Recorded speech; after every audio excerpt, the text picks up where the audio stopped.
Hello বন্ধুরা, চলে আসলাম আবারও আপনাদের সাথে একটা নতুন ভিডিও শেয়ার করতে। আমি রেগুলার এই গরমে যেই ডিটক্স ওয়াটারটা বানিয়ে খাই, আমার কাছে অনেকেই বলেছিলেন যে দিদিভাই এটা বানাবো কী করে। তো আমি সেই ভিডিওই আপনাদের সাথে শেয়ার করছি।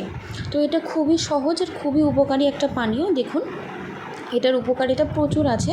যেমন কি আমাদের এই পানীয়টা খেলে আমাদের শরীরের যে দূষিত পদার্থ বলুন বা যে টক্সিন বলুন, সেটা কিন্তু দ্রুত বার করতে সাহায্য করে বা আমাদের স্কিনটাও খুবই সুন্দর রাখে। আমরা মেয়েরা যারা চাই যে আমাদের স্কিনটা যেন ভালো থাকে, বা এটা যদি কেউ নিয়মিত 1 মাস যদি খায়, তার ওজন কমাতেও সাহায্য করে, আমাদের হজমেও সাহায্য করে, আমাদের নিজেদেরকে খুব এনার্জেটিক ফ্রেশ রাখে। তো এটা কীভাবে বানাবেন, খুবই সহজ, আমি ইজিভাবে বলছি। একটা কাচের জার নেবেন, তার মধ্যে 1 লিটার জলের মধ্যে মাঝারি সাইজের শসা, লেবু বা 1 ইঞ্চি আদা, আর এগুলোর খোসা ছাড়াতে হবে না, সব খোসা সমেতই দেবেন। আর কিছুটা ছোটো ছোটো ডাল সহ পুদিনা পাতা নিতে পারেন। এটাকে 2.5 থেকে 3 ঘন্টা মতন ভিজিয়ে রাখলে এটা খাওয়ার জন্য রেডি হয়ে যাবে।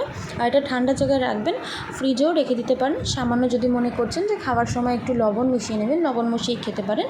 এছাড়াও আমরা এর মধ্যে একটু গাজর কুচি, অনেকে সিজনাল ফ্রুটও দেয়, যেমন ধরুন অনেকে আপেল দিয়ে থাকে, অনেকে আঙুর দেয়, এরকম ফল দিয়েও খেতে পারেন।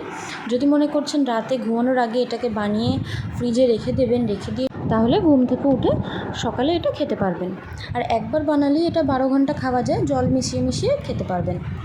আর এর মধ্যে কোনো রকম কোনো সুগার নেই বা ক্যালোরিও থাকে না, আর ফ্লেভারটাও ভালো। আপনারা সবাই খেয়ে টেস্ট করে দেখতে পারেন। তো সবাই এটা রেডি করে বানিয়ে খেতে পারবেন সারাদিন।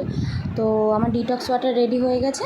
তো ভিডিওটা যদি ভালো লাগে অবশ্যই বন্ধুদের সাথে শেয়ার করুন, ও চ্যানেলটাকে অবশ্যই সাবস্ক্রাইব করে পাশে থাকুন।